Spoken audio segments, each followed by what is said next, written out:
Suatu hari Cheng sedang makan malam dengan istrinya yang bernama Cindy. Ada juga anak mereka dan sahabat istrinya yaitu Ruby.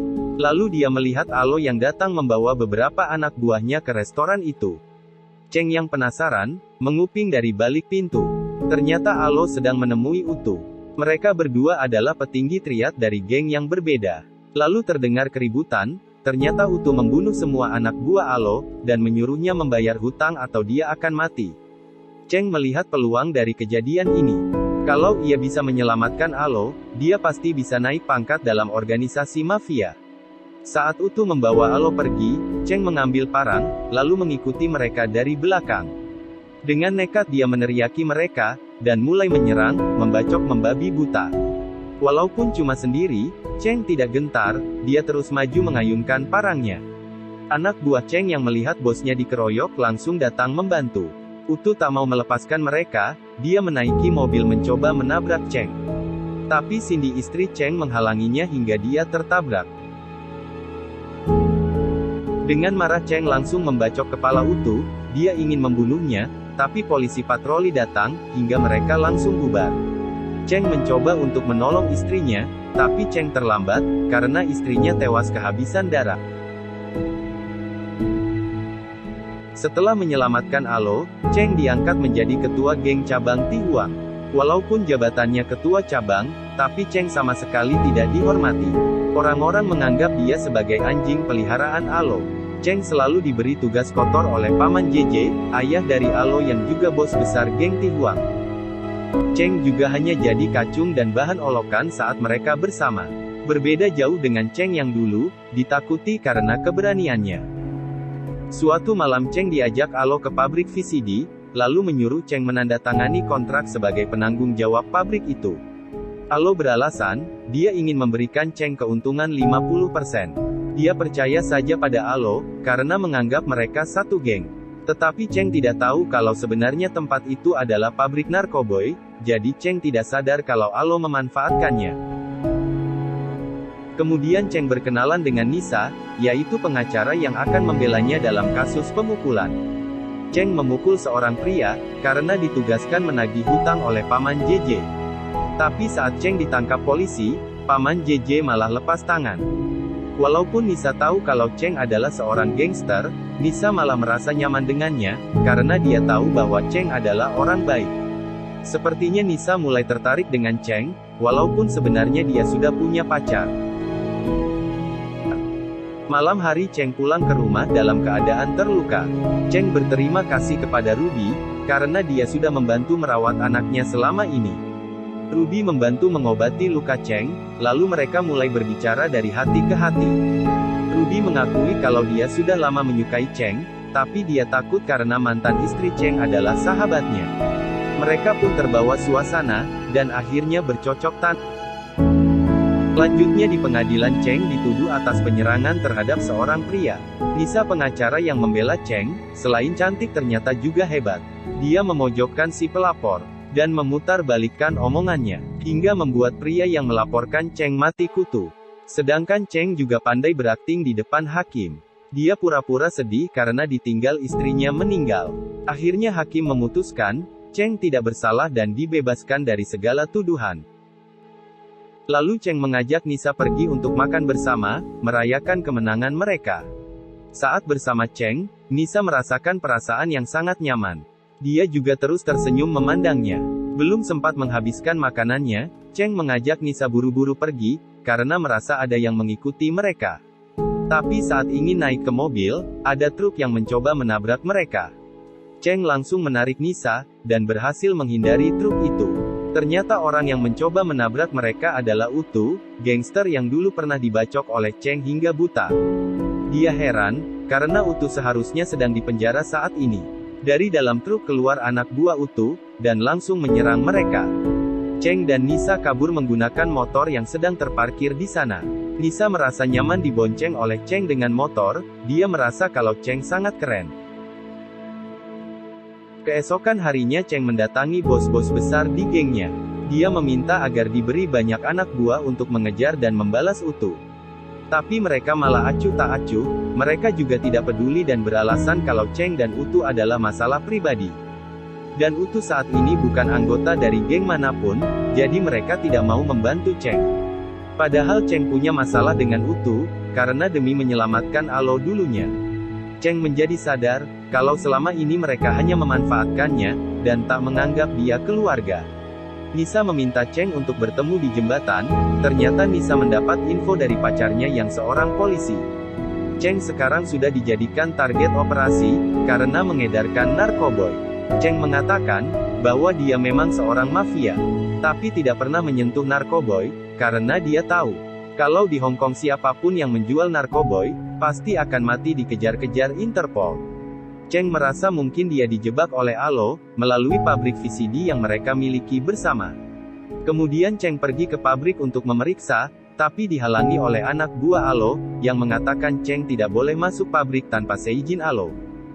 Cheng yang emosi, langsung memukulnya menggunakan besi, dan masuk ke pabrik bersama anak buahnya yang dulu saat masih menjadi preman. Mereka menghajar semua anak buah Alo yang sedang mengemas narkoboy. Dokter yang meracik narkoboy mencoba kabur tapi berhasil dihentikan oleh Cheng. Dia terus memukuli lalu menyuruhnya untuk mengaku, sejak kapan Alo menjalankan bisnis narkoboy di tempat itu. Si dokter mengatakan, sejak awal memang mereka sudah menjual narkoboy.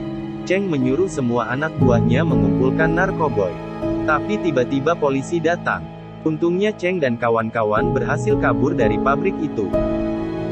Saat dalam perjalanan pulang, Cheng mendapat telepon dari Utu, yang mengatakan, kalau sekarang dia berada di rumahnya bersama Ruby dan anaknya. Utu mengancam jika Cheng tidak segera datang, dia akan menyakiti mereka. Cheng segera berbalik arah menuju rumahnya, tapi dia dihadang oleh polisi. Cheng memohon agar dia dilepaskan, karena keluarganya sedang dalam bahaya, tapi polisi tidak percaya. Cheng mencoba kabur dan melawan polisi. Tapi kepalanya dipukul dengan pistol hingga pingsan, dan diseret ke kantor polisi. Karena Cheng tidak datang, Utu menjadi emosi, dan melampiaskan amarahnya kepada Ruby dan anaknya. Dia memukul Ruby dan menyuruh anak buahnya memperkaos bergantian. Utu juga memukul anak Cheng, bahkan mencolok mata anak itu, untuk membalaskan matanya yang dulu dibacok Cheng. Saat sadar Cheng sudah ada di penjara, dia berteriak minta dibebaskan, karena keluarganya dalam bahaya, tapi polisi tidak peduli. Siang harinya Nisa datang untuk membebaskan Cheng. Polisi yang menangkapnya meminta maaf, karena info yang diberikan Cheng benar adanya. Polisi itu mengabarkan, kalau tadi malam Utu datang ke rumah Cheng, dan menyakiti Ruby dan anaknya. Mereka sudah berada di rumah sakit, tapi anaknya sudah dipastikan menjadi buta. Cheng yang mendengar informasi itu menjadi marah, ia melompat ke meja, mau memukul polisi yang menangkapnya. Untung saja tangannya diborgol, dan banyak polisi yang memeganginya, jika tidak, polisi itu mungkin sudah mati di tangan Cheng. Setelah dijamin oleh Nisa, Cheng pun dibebaskan dari penjara, karena belum terbukti sebagai tersangka. Dia pergi ke rumah sakit untuk melihat keadaan anaknya. Ruby yang melihat Cheng datang, langsung memeluknya, mengajak Cheng untuk menemui anaknya. Cheng punya anak yang kuat dan tidak mengeluh sama sekali, walaupun sudah mengalami kejadian yang mengerikan. Melihat keadaan putranya, Cheng sangat sedih. Dia berjanji kepada putranya, bahwa ia pasti akan membalas orang-orang yang sudah menyakitinya. Lalu Cheng mendatangi Nisa di rumahnya, dia ingin meminta bantuan untuk menjebak para bos besarnya. Setelah Nisa setuju, Cheng menyuruh Ruby pergi menemui bos besarnya yaitu JJ, untuk berpura-pura minta bantuan dan membawa hadiah. Paman JJ menolak untuk menolong Cheng, tapi tetap menerima hadiah dari Ruby. Dia tidak tahu, kalau Cheng telah menyelipkan narkoboy di dalam hadiah itu, untuk menjebaknya. Cheng lalu pergi menemui Alo bersama Ruby, untuk meminta tolong agar Alo mau menolongnya melawan Utu. Awalnya Alo menolak, tapi setelah Ruby mau menemaninya satu malam, Alo pun langsung setuju. Dia menyuruh seluruh anak buahnya mengikuti dan menjaga Cheng. Sementara dirinya akan pergi ke hotel bersama Ruby. Tapi saat di jalan, Ruby berpura-pura marah, lalu mengambil telepon Alo, dan kemudian turun dari mobil lalu pergi. Alo yang emosi langsung menelpon anak buahnya, tapi belum sempat tersambung Utu datang dan menangkapnya. Utu menyiksa Alo dan menyuruhnya mengatakan di mana Cheng berada. Tapi Alo tidak tahu saat ini ia di mana. Yang ia tahu Cheng sedang bersama anak buahnya saat ini. Utu menyuruh Alo menelpon Cheng, Saat telepon tersambung, Cheng tahu kalau Alo sudah ditangkap oleh Utu. Dia malah memperkeruh keadaan, dia pura-pura mengatakan, kalau saat ini dia sedang bersantai di markas milik Alo. Utu menyuruh Alo mengatakan di mana markasnya, tapi Alo tidak bisa menjawab. Utu yang marah, terus menyiksa Alo, hingga tewas dan mayatnya dibuang di jalan. Paman JJ yang mendengar anaknya ditemukan tewas, langsung OTW, saat melihat Alo tewas dengan banyak luka di tubuhnya. Paman JJ menjadi sangat marah, dia memerintahkan seluruh anak buahnya untuk mencari Utu dan membunuhnya. Tak butuh waktu lama untuk Paman JJ menemukannya. Semua anak buah Paman JJ mengepung menyergap markas Utu. Karena terdesak, Utu nekat lompat dari gedung untuk kabur. Tapi di bawah sudah menunggu anak buah Paman JJ yang lain. Utu pun bersembunyi di tempat sampah, dia mengira telah berhasil kabur. Tapi ternyata Cheng datang dengan membawa golok berniat membunuhnya. Utu tidak takut, dia malah tertawa teringat nostalgia saat pertama kali berkelahi dengan Cheng. Utu berjalan menuju Cheng, lalu mengambil lampu neon untuk dijadikan senjata. Mereka berdua sama-sama berteriak saling adu senjata. Cheng berhasil membacok wajah Utu, tapi Cheng juga tertusuk pecahan lampu neon di perutnya. Saat Utu meronta-ronta kesakitan, Cheng menusuknya hingga tewas. Lalu pergi meninggalkan tempat itu. Cheng pergi ke rumah Nisa dengan badan terluka. Nisa membantu mengobati lukanya, ia menangis karena tidak tega melihat keadaannya. Nisa minta agar Cheng menyerahkan diri, untuk menjadi saksi atas kasus narkoboy yang menjeratnya. Mereka mulai menjebak Paman JJ dan yang lainnya. Keesokan paginya Cheng menyerahkan diri ke polisi. Dia mengatakan, kalau dia akan jadi saksi atas kasus narkoboy yang dilakukan bos besarnya. Dia memberikan informasi di mana narkoboy disimpan. Polisi langsung menggeledah rumah Paman JJ, dan mereka menemukan narkoboy lebih dari 50 kg. Paman JJ pun tak bisa mengelak lagi, dia akhirnya dijatuhi hukuman penjara seumur hidup. Persidangan Cheng pun dimulai, polisi menangkapnya atas tuduhan pembunuhan terhadap Utu. Tapi Nisa memang pengacara yang hebat, dia bisa membalikkan semua pernyataan dari saksi polisi. Apalagi saksi tersebut sedang mengalami gagar otak saat kejadian, jadi kesaksiannya tidak valid. Nisa juga memberikan alibi yang kuat untuk Cheng, dia menjadi saksi saat Utu terbunuh, Cheng dan dirinya sedang bersama di apartemennya, selama 2 hari dan tidak pernah keluar. Akhirnya hakim memutuskan kalau Cheng tidak bersalah, lalu dibebaskan dari segala tuduhan. Selesai sidang Nisa langsung pergi, Cheng mencoba mengejarnya, tapi Nisa mengatakan dia tidak ingin lagi berhubungan dengannya. Ini terakhir kalinya Nisa menolong Cheng. Dia meminta Cheng berhenti menjadi mafia, dan hiduplah dengan baik bersama anaknya dan juga Ruby.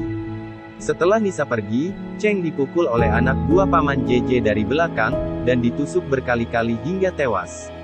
Karena ternyata Paman JJ telah tahu, kalau yang menjebaknya adalah Cheng. Dan film pun selesai. Sekian alur cerita film kali ini, semoga terhibur, sampai jumpa di video kami selanjutnya.